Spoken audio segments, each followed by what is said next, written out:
percaya kepadamu walau ku tak mengerti, dan tak pernah ku tahu ujung jalan ini. Namun ku tetap percaya Kau yang memanggilku setia, memandu langkahku berlabuh di sana. Seperti Abraham sahabatmu sampai akhir setia, dari jauh memandang negeri perjanjian. Kanaan surgawi permai, tanah air yang Kau janjikan, tempat pertemuan semua saleh Tuhan. Bawa aku ke sana, ajar aku setia, mengerti semua maksud dan jalan.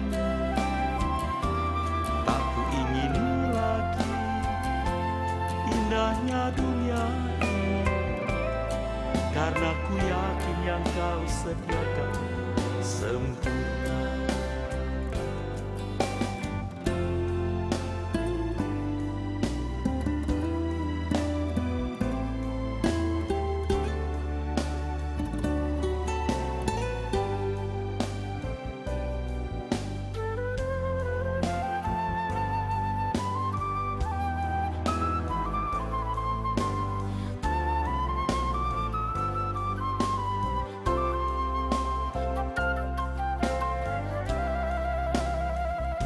Seperti Abraham sahabatmu sampai akhir setia, dari jauh memandang negeri perjanjian.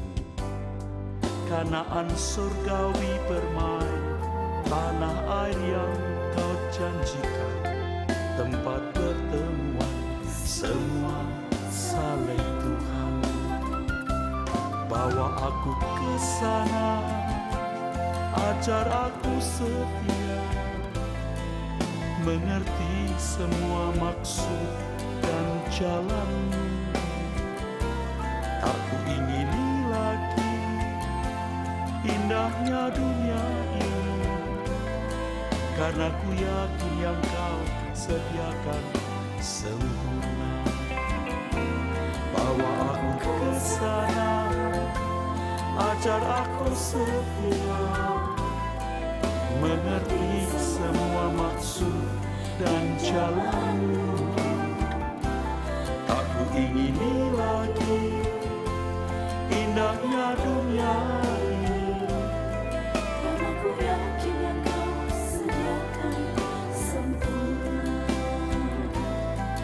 karena ku yakin yang Kau sediakan sempurna. Karena ku yakin yang Kau sediakan sempurna.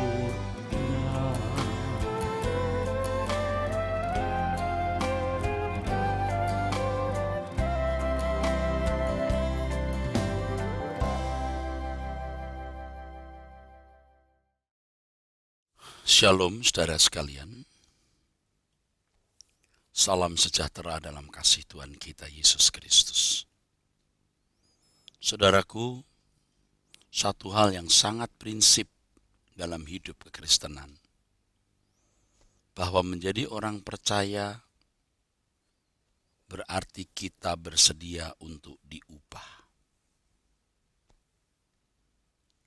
Menjadi orang percaya berarti bersedia terus-menerus mengalami perubahan. Dan perubahan yang dikehendaki Tuhan adalah perubahan yang sangat signifikan, perubahan yang sangat radikal. Bukan hanya dari orang jahat menjadi baik, bukan hanya dari orang baik menjadi lebih baik, tetapi dari orang jahat, baik atau sangat baik di mata manusia, kemudian menjadi manusia yang sempurna. Dari manusia jahat, manusia yang baik, atau sangat baik menjadi manusia yang sempurna. Inilah yang dimaksud dengan menjadi manusia Allah, man of God. Saudaraku, kalau perubahan yang terjadi hanya perubahan dari tidak baik menjadi baik atau dari jahat menjadi baik, tidak usah belajar dari Injil. Tidak perlu percaya kepada Tuhan Yesus Kristus. Seseorang bisa dari tidak baik menjadi baik atau dari jahat menjadi baik. Tetapi kekristenan mau merubah manusia menjadi manusia Allah. Artinya, saudaraku, dari manusia berdosa atau yang dipandang baik atau sangat baik di mata manusia, menjadi manusia yang sangat unggul, sangat luar biasa. Inilah Injil, saudaraku.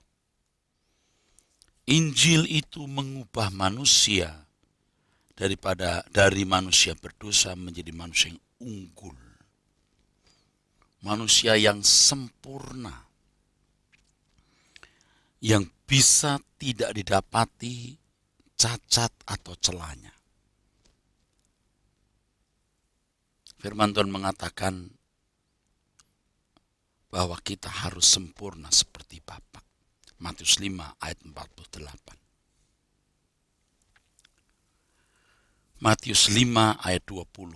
Bahwa hidup keagamaan kita harus lebih benar dari hidup keagamaan ahli Taurat dan orang Farisi. Artinya hidup keagamaan di situ adalah kebenaran di kayu sunen.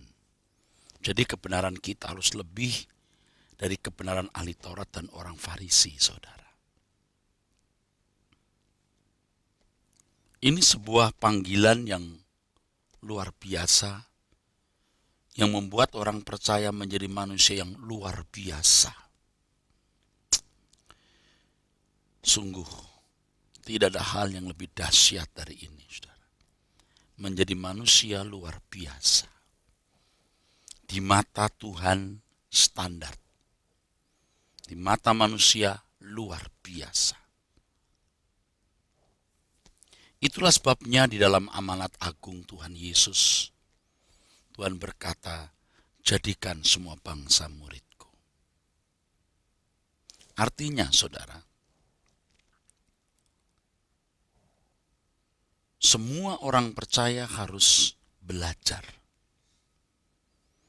Murid itu belajar, murid itu berubah, murid itu bertumbuh.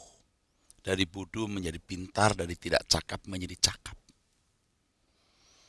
Jadi sangat menyedihkan kalau ada orang Kristen yang merasa sudah memenuhi panggilan hidup Kristianinya hanya dengan datang ke gereja mengikuti kebaktian, mengikuti liturgi atau misa. Dan yang lebih menyedihkan, tidak sedikit rohaniwan yang meneduhkan hati jemaat dengan keteduhan semu.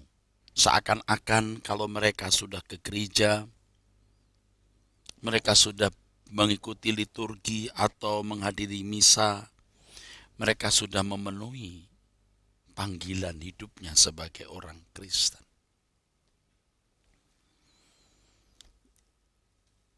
Ini menyedihkan sekali, saudara. Tuhan Yesus berkata, jadikan semua bangsa muridku, my own disciple, muridku sendiri. Artinya, saudara, bukan murid gereja, bukan murid pendeta, bukan murid pastor, bukan murid rohaniwan, bukan murid siapa-siapa. Muridku, kata Tuhan Yesus. Itu berarti setiap individu harus bersentuhan dengan Tuhan. Jadi di gereja orang Kristen mendengar kebenaran yang membangun cara berpikir atau mindset yang benar. Lalu dalam kehidupan setiap hari mereka harus berinteraksi dengan Tuhan secara pribadi. Harus berinteraksi dengan Tuhan secara pribadi. Oleh sebab itu mutlak setiap orang setiap hari minimal 30 menit duduk diam di kaki Tuhan. Dan itu harus dipandang sebagai kebutuhan mutlak. Lebih mutlak dari makan minum. Lebih mutlak dari olahraga. Karena ini menyangkut kekekalan, hidup kekal kita. Mutlak. Absolutely yes. Mutlak. Jadi gereja rohaniwan hanya memberikan kontribusi 0,5% atau 1%, yaitu ketika mengajarkan firman secara kognitif, secara pengertian atau logos. Tetapi selanjutnya setiap individu harus berinteraksi dengan Tuhan dan mereka mendengar rema. Rema itu artinya logos yang diterjemahkan dalam situasi konkret. Situasi masing-masing jemaat itu berbeda. Tetapi di situasi konkret tersebut, Tuhan akan menuntun mereka.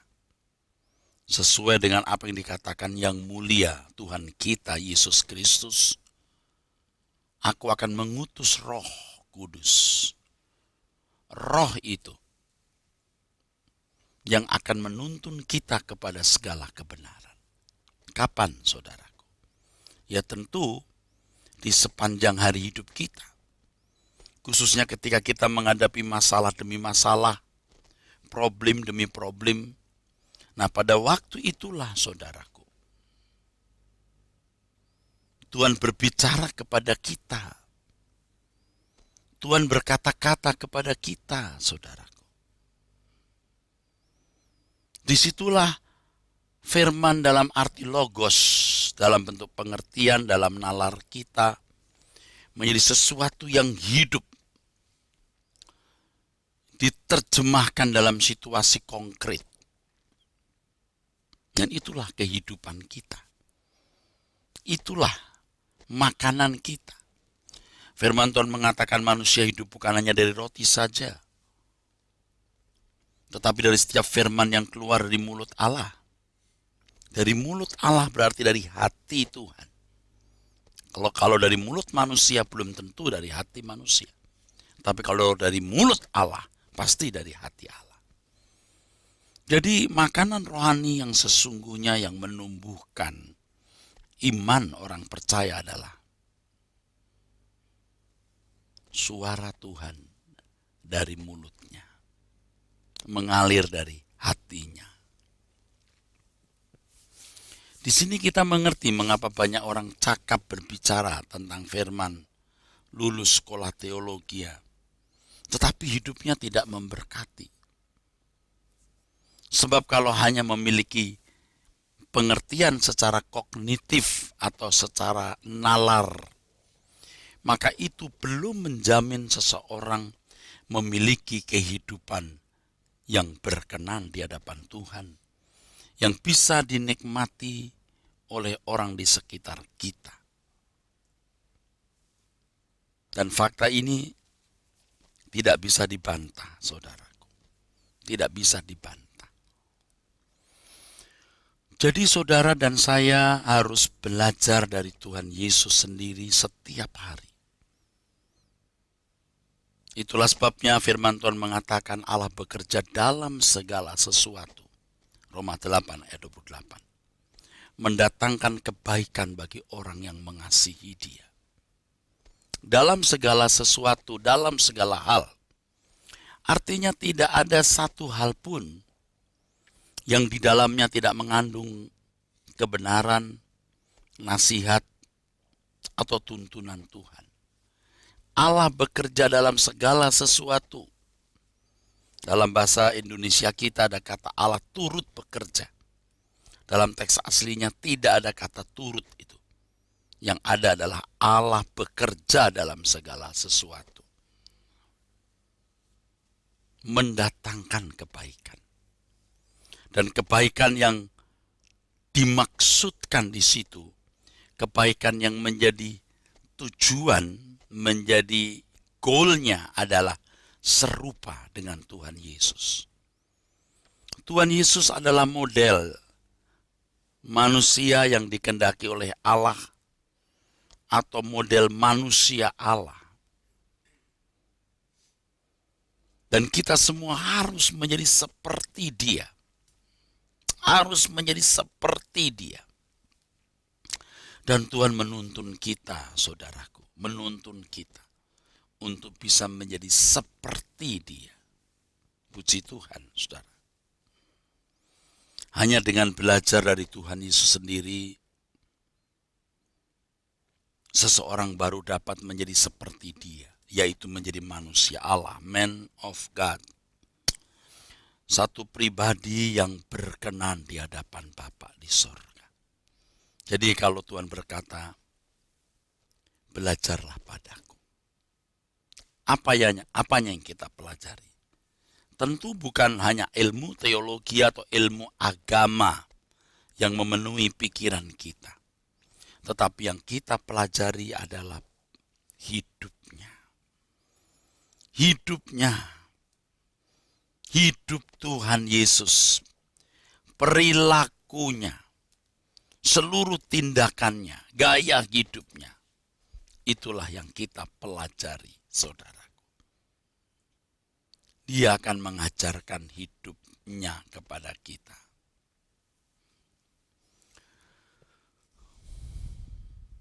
Ada satu kalimat lagu yang saya gubah. Yang kalimatnya demikian. Hanya dia yang mengerti semua pergumulan. Kelemahan kita serahkanlah hidupmu sekarang. Dia mengajarkan hidupnya. Serahkanlah hidupmu. Bukan karena kita punya masalah, supaya masalah kita diselesaikan Tuhan. Itu nomor sekian. Tetapi supaya kita belajar dari hidupnya. Belajar mengenakan hidupnya. Tidak sedikit orang-orang yang memang diproses Tuhan melalui berbagai persoalan yang berat-berat yang tidak mengerti mengapa harus terjadi. Tetapi melalui peristiwa itu Tuhan mau menyempurnakan dia. Hanya dia yang mengerti semua pergumulan. Kelemahan kita serahkanlah hidupmu sekarang. Dia mengajarkan hidupnya. Dia mengajarkan hidupnya. Serahkanlah sekarang. Haleluya, saudaraku. Inilah Injil itu. Kita mengenal Allah, anak yang menjadi manusia, yang mau menjadi guru kita, dan kita menjadi muridnya. His own disciple. Dan kita bisa menerima didikan Tuhan melalui segala peristiwa yang terjadi di dalam kehidupan ini. Terima kasih Tuhan. Terima kasih Tuhan. Tidak ada berkat yang lebih besar dari berkat di mana kita diperkenan Tuhan, saudaraku, untuk berguru dari Dia, belajar dari Dia. dari Tuhan yang adalah hikmat itu sendiri. Luar biasa. Oleh sebab itu, keindahan kekristenan sesungguhnya tidak terletak pada kuasa dan mujizat. Bukan terletak kepada keajaiban-keajaiban yang bisa terjadi dalam hidup dan pelayanan kita. Yang mana hal itu ternyata juga bisa dialami orang-orang yang tidak percaya Tuhan Yesus Kristus. Keindahan, keelokan hidup kekristenan adalah ketika Dia mengajarkan hidupnya kepada kita. Dia mengajarkan hidupnya supaya kita menjadi seperti dirinya, supaya kita bisa mengenakan hidupnya. Ini yang harus menjadi tekanan yang inti dalam hidup kekristenan kita. Jika kita memahami hal ini dan mau mengenakannya, maka saudara-saudaraku, kita akan memiliki hati yang haus dan lapar akan kebenaran. Haus dan lapar akan kebenaran. Haus dan lapar akan kebenaran artinya kita sungguh-sungguh rindu untuk menjadi benar dan berkenan di hadapan Tuhan. Proses menjadi murid haruslah sesuatu yang benar-benar real, nyata, dialami oleh setiap kita. Bukan sebuah pengetahuan secara fantasi atau pengetahuan secara imajiner.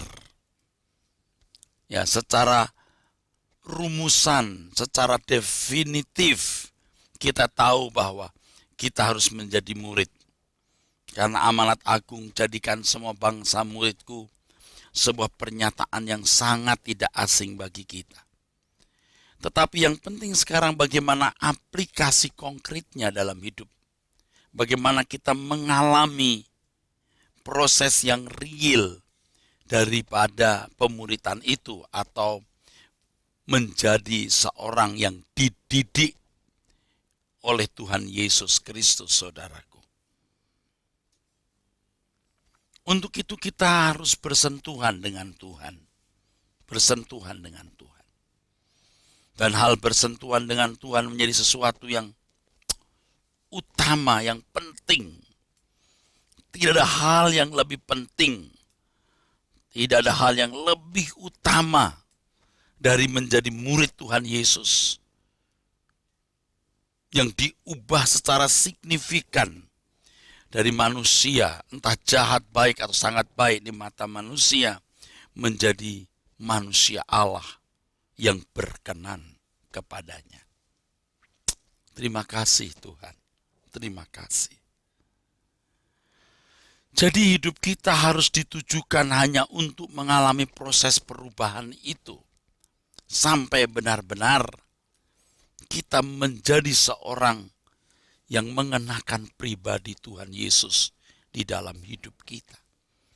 Dari hal itulah kita baru bisa berkata, hidupku bukan aku lagi, tetapi Kristus yang hidup di dalam aku. Ini satu hal yang sebenarnya mustahil. Tetapi Tuhan menjanjikan yang mustahil bagi manusia, tidak mustahil bagi Allah. Inilah inti kabar baik, di mana Tuhan memperkenan kita mengenal Tuhan Yesus Kristus dan tidak menolaknya. Jangan berhenti sampai di sini. Belum cukup, saudaraku. Tetapi berjalanlah terus. Bertumbuhlah terus untuk menjadi manusia Allah yang berkarakter ilahi, berwatak Bapa di surga. Buktikan dalam hidupmu bahwa engkau sungguh-sungguh telah mengalami kelahiran baru. Yaitu sebuah keadaan di mana seseorang tidak akan mundur, tidak akan jatuh lagi, tapi terus berkembang, bertumbuh dengan kodrat ilahi mengenakan manusia Allah di dalam hidupnya. Saudaraku sekalian, jangan takut berubah, saudaraku. Saudara harus berubah. Jangan memiliki target yang rendah hanya menjadi orang baik, tapilah jadi manusia yang sempurna. Jangan puas menjadi aktivis gereja atau bahkan pendeta atau bahkan lagi menjadi ketua sinode atau pimpinan gereja. Jangan puas sampai di situ. Tetapi miliki sebuah kehausan untuk memiliki kehidupan yang unggul seperti Tuhan sendiri. Kehidupan yang agung seperti Allah sendiri. Luar biasa. Keunggulan, keagungan ini, saudaraku sekalian, akan kita bawa sampai kekekalan. Dan suatu hari ketika kita bertemu dengan Bapa di surga, Bapa di surga menemukan pribadi anaknya di dalam diri kita. Bapa di surga bisa berkata, ini anakku yang kukasihi, kepadanya aku berkenan. Hari ini kita masih jauh dari sempurna. Hari ini mungkin kita masih penuh dengan carut-marut, kehidupan yang ups and down. Jangan berhenti. Bertumbuh terus untuk mencapai kesempurnaan. Dan pandanglah karena memang demikian, bahwa hal menjadi manusia sempurna yang berkenan kepada Allah Bapa adalah satu hal yang mutlak. Lebih mutlak dari apapun, saudaraku. Ya, tentu kecuali Tuhan. Tuhan maha mutlak. Kalau kita menjadikan Tuhan mutlak, absolut, utama, maka kita akan terbimbing, akan terdorong untuk melakukan kehendak Tuhan. Ya, melakukan apa yang Tuhan ingini dan tidak melukai Tuhan sama sekali. Kalau hari-hari hidup kita terus menyenangkan Tuhan, menyukakan hati Tuhan, membuat senyum Tuhan, kematian tidak lagi menjadi momok atau hantu yang menakutkan. Justru kematian menjadi saat yang kita nantikan, kita tunggu. Sebab kematian merupakan jembatan emas, di mana kita bisa bertemu muka dengan Tuhan Yesus.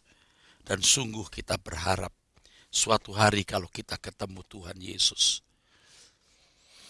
Tuhan puas dengan keadaan kita. Tuhan puas. Karena kematiannya di kayu salib tidaklah sia-sia. Kematiannya di kayu salib melahirkan orang-orang yang sempurna seperti dirinya, yang melakukan kehendak Bapa.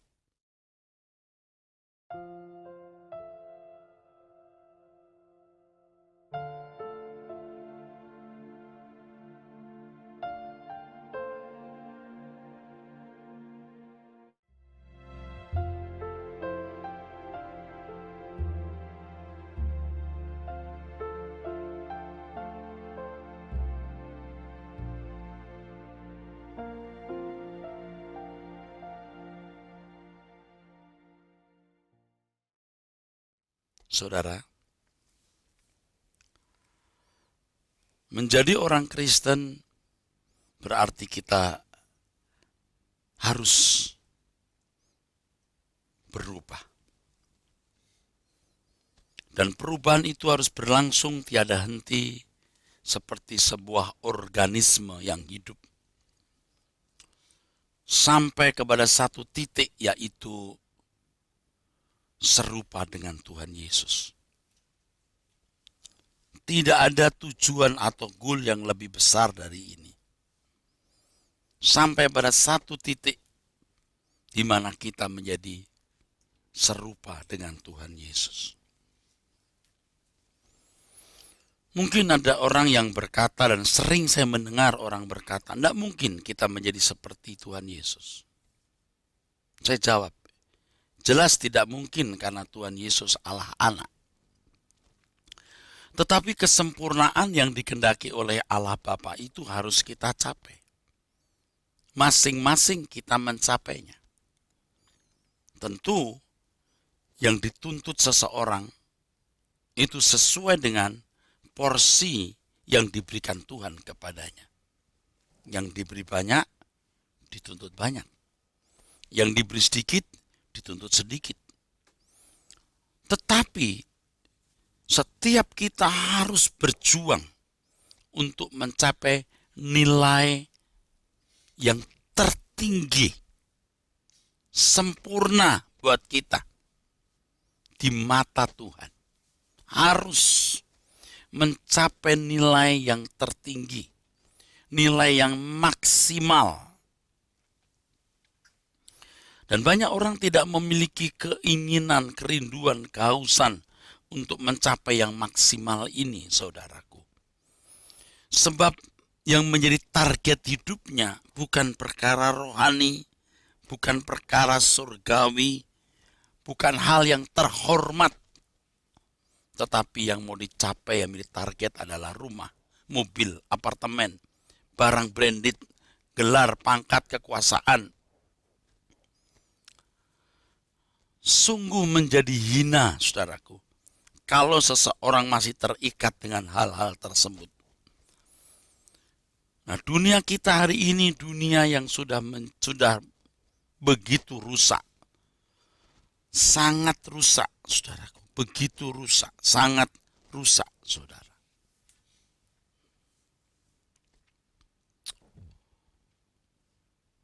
Kita melihat semua orang juga, atau hampir semua orang maksud saya, telah terjebak dosa materialisme yang begitu hebat. Seperti yang digambarkan dalam kitab Wahyu, perempuan pelacur yang para raja, petinggi, penguasa, pedagang-pedagang berzina, bercabul dengan dia.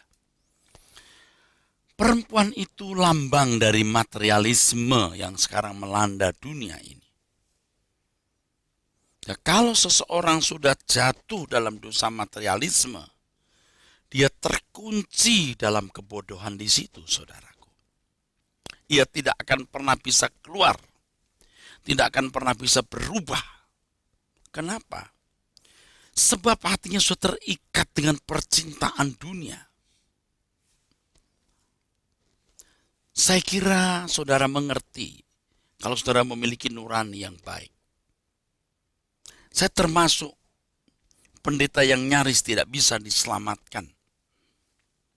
Walaupun secara moral umum itu baik, tetapi saya masih mau hidup dalam kewajaran hidup seperti yang lain. Dengan segala kenikmatan dan fasilitas yang boleh dinikmati, dimiliki, dan itu tidak melanggar hukum mana-mana. Tidak melanggar aturan etika hidup mana-mana. Bahkan juga dipandang bahwa Alkitab itu menyetujui. Bahkan ketika seseorang berurusan dengan Tuhan, hanya karena supaya hidupnya bisa normal, bisa wajar, artinya punya ekonomi yang baik, pekerjaan, fasilitas. Padahal manusia tidak pernah puas dengan apa yang dia miliki, saudaraku. Mengatakan ini bukan salah, punya pekerjaan, punya rumah, mobil, dan berbagai fasilitas. Tetapi kalau hal itu menjadi tujuan hidup, itu melukai hati Tuhan. Saudaraku, itulah sebabnya saudaraku sekalian, Tuhan berkata bahwa barang siapa mengikut aku, ia harus melepaskan diri dari segala miliknya. Seseorang yang tidak melepaskan diri dari segala miliknya, kata yang mulia Tuhan kita Yesus Kristus, dia tidak akan masuk menjadi anggota murid Tuhan. Ia tidak bisa dididik, dia tidak bisa diubah. Lukas pasal 14, saudaraku. Lukas pasal 14 ayat 33. Jika kamu tidak melepaskan dirimu dari segala milikmu, kamu tidak dapat menjadi muridku. Coba, saudaraku. Melepaskan diri dari segala milik itu artinya kan bersedia tidak memiliki hak atas semua yang kita miliki. Itu berarti hidup kita harus terfokus kepada Tuhan dan kerajaannya saja. Dan memang sebenarnya kekristenan yang sejati itu demikian, saudara. Kalau kita membaca sejarah gereja, bagaimana orang-orang Kristen mula-mula menghadapi berbagai-bagai tekanan aniaya. Mereka berani mempertaruhkan harta. Mereka berani mempertaruhkan uang kekayaan. Mereka bahkan mempertaruhkan nyawa mereka demi iman. Ini kan memberikan kepada kita jelas sebuah gambaran orang-orang yang tidak memperhitungkan dunia sebagai kebahagiaannya. Tidak memperhitungkan dunia sebagai sukacitanya. Tidak memperhitungkan dunia sebagai harta kekayaannya. Dan ini sebenarnya yang indah yang harus kita miliki. Saudaraku, harus berani, saudaraku.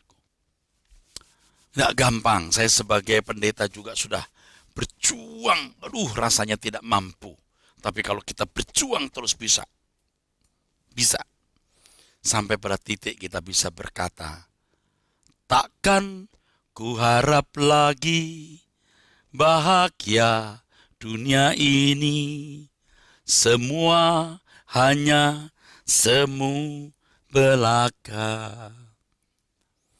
Tuhan dan kerajaanmu itu segenap hidupku sekarang dan selamanya. Ya, sekarang dan selamanya.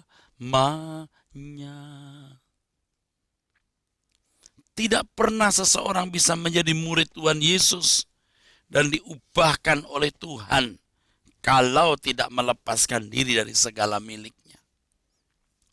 Ini kunci penting, tapi juga kunci yang paling sulit, kunci yang paling sukar untuk dilakukan, saudaraku.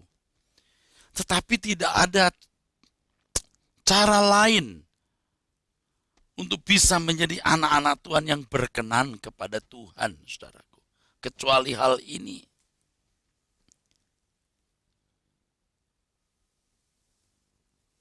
Tidak ada. Tiada yang ku nanti lagi.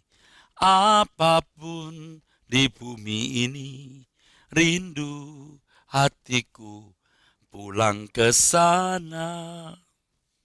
Di sisa hari-hariku berbuah bagimu. Tanda cinta dan kerinduanku. Harus berani begitu, saudaraku. Jika kita tidak berani meninggalkan segala sesuatu atau menanggalkan segala sesuatu, kita tidak pernah menjadi murid. Mungkin hanya seperti murid tapi tidak belajar. Seperti penggembira dan tidak mengalami sungguh-sungguh sebuah proses perubahan. Saudara, kalau hanya menjadi lebih bijaksana, lebih sabar, lebih baik, Anda tidak usah menjadi Kristen. Agama lain juga bisa demikian. Bahkan kadang-kadang kita melihat fakta ada orang-orang non-Kristen lebih baik dari orang-orang Kristen yang tidak sungguh-sungguh bertumbuh atau berubah. Jadi kedewasaan mental itu bisa dialami setiap orang, saudaraku. Oleh karena adanya pendidikan moral, pendidikan budi pekerti, tuntunan etika, orang bisa kok jadi baik, saudara. Sungguh. Tetapi, saudaraku sekalian, untuk menjadi manusia yang sempurna, itu hanya melalui keselamatan dalam Tuhan Yesus Kristus. Tetapi untuk itu, seseorang harus membayar harganya. dua harganya. Yang pertama, mengenal kebenaran. Jadi harus memiliki waktu yang benar-benar difokuskan untuk Tuhan. Iya, mengenal kebenaran. Yang kedua, saudaraku sekalian, tidak mencintai dunia ini. Alkitab mengatakan, kalau seseorang tidak setia dalam hal mamon yang tidak jujur, ia tidak akan mengerti harta yang sesungguhnya. Harta yang sesungguhnya apa? Harta yang sesungguhnya itu adalah kebenaran. Injil. Dalam teks aslinya, harta yang sesungguhnya itu sebenarnya terjemahan dari alitenon, aletheia, yang artinya kebenaran. Jadi kalau seseorang masih matre, masih tidak merasa puas dengan apa yang dia miliki, dia membayangkan kalau punya ini, punya itu, hidupnya bahagia atau lebih lengkap. Orang-orang seperti ini orang-orang yang masih mencintai dunia. Dan banyak sekali, saudaraku sekalian, orang-orang seperti itu. Kalau masih mencintai dunia dan tidak mengenal kebenaran, jangan harap bisa menjadi murid yang bertumbuh. Jangan harap menjadi manusia yang berkodrat ilahi. Justru ketika seseorang mengenal kebenaran, kebenaran akan memerdekakan kita. Tidak mencintai dunia yang membuat kita bisa mengerti kehendak Allah, apa yang baik, yang berkenan, dan yang sempurna. Jadi saudaraku sekalian, harus berani melangkah. Harus berani melangkah. Dua hal, yaitu mengenal kebenaran dan berani miskin, berani tidak mencintai dunia. Tuhan memberikan hikmat. Tetapi pasti tidak menjadi miskin. Tidak. Tuhan menjaga kita very perfect. Sangat sempurna. Tuhan pasti pelihara kita luar biasa, saudaraku. Tuhan tidak mungkin membiarkan kita. Jadi jangan meragukan sama sekali berkat, pemeliharaan, dan kuasa Tuhan. Jangan ragukan sama sekali. Jangan seperti orang-orang yang tidak mengenal Allah. Karena takut miskin, dia bekerja siang dan malam dan tidak pernah menyediakan waktu untuk Tuhan, baik di rumah maupun dalam persekutuan bersama. Ini faktanya. Ini yang terjadi dalam kehidupan banyak orang Kristen, saudaraku. Waduh, apalagi kalau orang sudah kaya, punya kekuasaan, punya kekuatan. Dia bisa buat apa saja. Dia tidak merasa membutuhkan Tuhan, saudara. Jadi kalau kita berkata, aku membutuhkan Engkau, Tuhan, artinya aku mau menjadi murid-Mu. Dan kalau kita mau menjadi murid, harus terlepas dari ikatan dunia, kesenangan-kesenangan dunia. Harus mulai berprinsip bahwa Tuhan, the only happiness we have. Satu-satunya kebahagiaan yang kita miliki. Tuhanlah satu-satunya kebahagiaan yang kita miliki. Oleh sebab itu kita terus menunjukkan perhatian kita kepada Tuhan. Terus. Tidak ada kerinduan yang lebih besar dari kerinduan menjadi seperti putra tunggal Allah Bapa ini. Yang bisa menyenangkan hati Bapa. Yang bisa mendatangkan satu statement, pernyataan, deklarasi. Inilah anakku yang kukasihi, kepadanya aku berkenan. Ajaib, saudaraku sekalian. Inilah Injil yang sesungguhnya yang Tuhan berikan kepada kita. Injil yang Tuhan berikan supaya kita mengerti dan meresponi Injil itu dengan benar, dengan bijaksana. Saudaraku sekalian yang kasih, kalau orang tidak mengerti kebenaran, dia akan menjadi sesat. Banyak orang salah memahami pengertian dibenarkan oleh iman itu.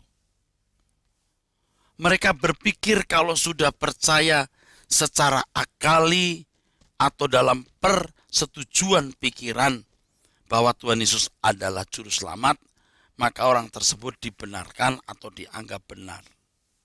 Loh, apakah begitu, saudaraku?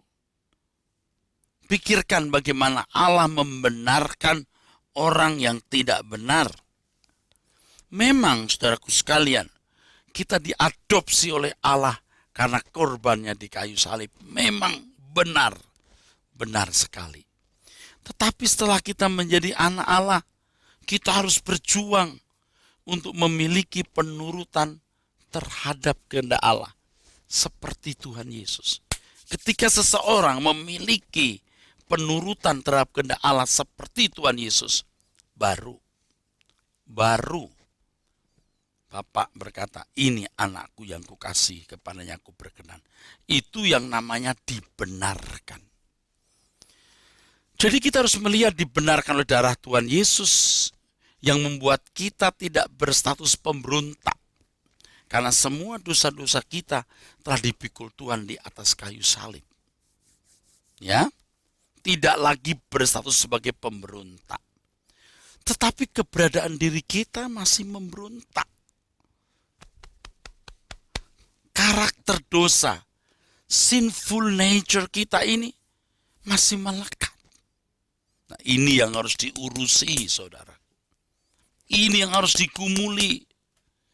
Dan untuk menggumuli ini, seseorang harus mengerti kebenaran. Karena kebenaran yang memerdekakan.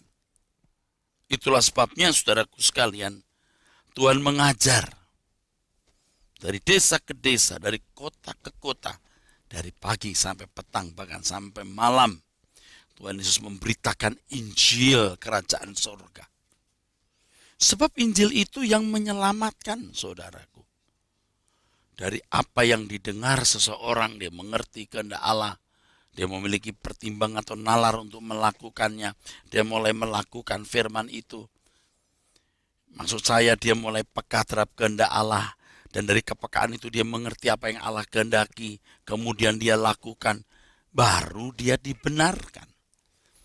Kita mengerti. Oleh sebab itu, ya, kita bisa mengerti sekarang. Kalau firman itu juga menguduskan. Dalam, ya, kita menemukan dalam Alkitab, ya, jelas mengatakan, saudaraku sekalian, firman-Mu itulah kebenaran. Kuduskan mereka dalam kebenaran. Firman-Mu adalah kebenaran. Yohanes 17 ayat 17. Loh, orang bingung, kita ini dikuduskan oleh darah Tuhan atau oleh firman? Darah Tuhan ada wilayahnya. Tetapi firman juga ada wilayahnya. Darah Tuhan Yesus ditumpahkan supaya kita tidak berstatus pemberontak. Dia membeli kita dengan harga yang lunas dibayar. Bahwa kita bukan milik kita sendiri. That's it. Lulus, saudaraku sekalian. Lulus. Lulus, saudaraku sekalian. Artinya, kita diberi dengan harga yang lunas dibayar. Selesai. Tetapi keadaan kita kan belum beres. Kita harus mau diproses. Nah, inilah proses pemuritan. Yang Tuhan berkata, jadikan semua bangsa muridku. Di situ. Itu maksudnya, saudara. Jadikan semua bangsa muridku. Proses pemuritan ini sampai titik di mana kita memiliki penurutan terhadap kehendak Allah dan Tuhan baru bisa mengatakan ini yang benar. Aku percaya bisa sempurna sepertimu. Tuhanku Yesus yang telah sempurna teladanku. Aku percaya yang kau firmankan Tuhan kepadaku. Ya Tuhan Yesus. Sempurna seperti Bapa kita di sorga. Inilah kabar baik itu, saudara. Jadilah murid, bertumbuhlah sampai memiliki iman seperti iman Abraham. Dan itulah saudaraku yang membuat kita dibenarkan. Jadi pemuritan itu bagian dari proses di mana seseorang diubahkan. Maksud saya orang percaya, diubahkan, dibaharui terus sampai pada titik di mana seseorang bisa dibenarkan. Nah, banyak orang Kristen berpikir, pokoknya sudah percaya Tuhan Yesus dibenarkan. Ngerti enggak apa artinya percaya itu? Tahukah apa artinya dibenarkan itu? Coba saudaraku sekalian, apa artinya? Dibenarkan itu apa? Ya udah selamat. Sudah percaya Tuhan Yesus sudah selamat. Itu kan hanya percaya statusnya. Kalau percaya Tuhan berarti percaya pribadinya menuruti apa yang dia kehendaki. Dan orang-orang yang hidup dalam penurutan terhadap kehendak Tuhan Yesus ini pasti di mata dunia menjadi aneh, saudaraku. Kok aneh orang hidup seperti ini? Kok jujur-jujur amat sih gitu? Kok begitu ya? Orang bisa tidak mengerti, saudaraku. Kok aneh ya? Ya karena luar biasa, karena unik, karena berbeda, ya pasti orang bilang ini aneh, tidak sama dengan yang lain. Tetapi Bapak di surga akan berkata, ini yang kubenarkan.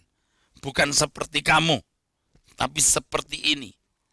Harus mencapai titik di mana seorang diubah, baru bisa dikatakan sebagai manusia Allah dan dibenarkan.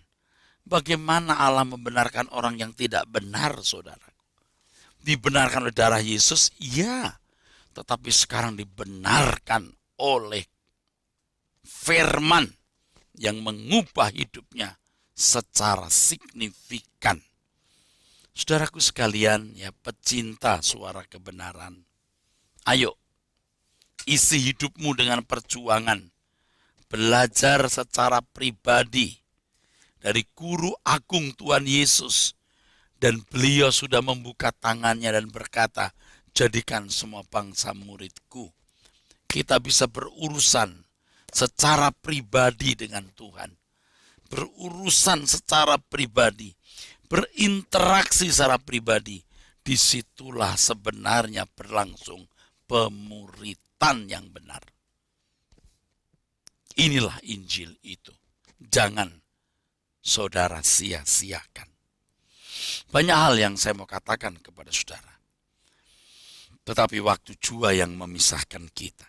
Saudara bisa mendownload di YouTube. Banyak firman Tuhan seperti ini yang sungguh sangat saudara butuhkan.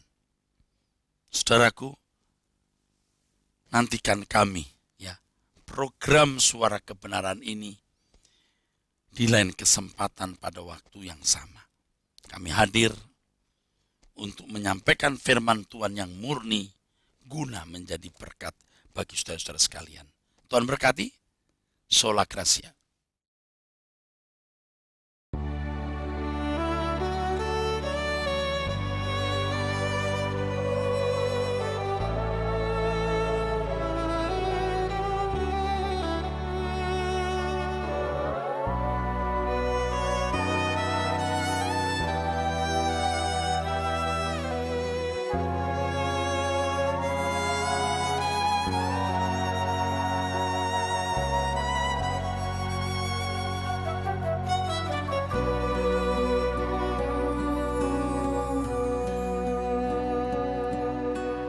Jalan ini berujung, pasti ada batasnya. Tak seorang pun tahu bila sampai akhirnya.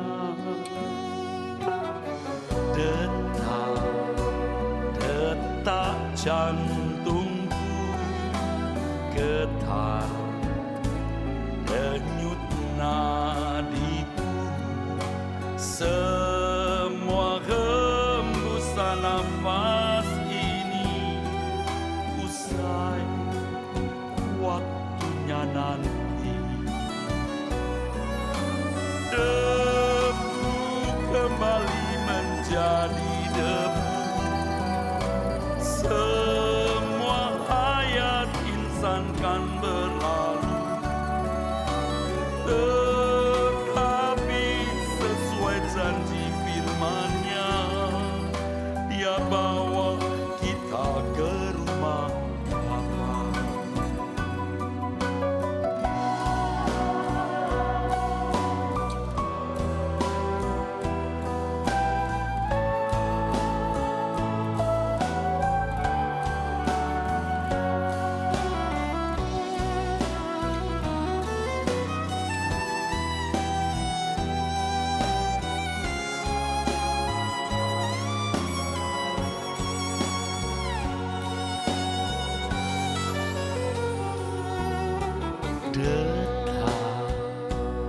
Detak jantungku getar, denyut nadiku, semua hembusan nafas ini usai waktunya nanti.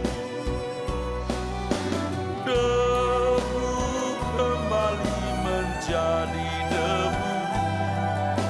Semua hayat insan kan berlalu, tetapi sesuai janji firman-Nya, Dia bawa kita ke rumah Bapa. Debu kembali menjadi debu.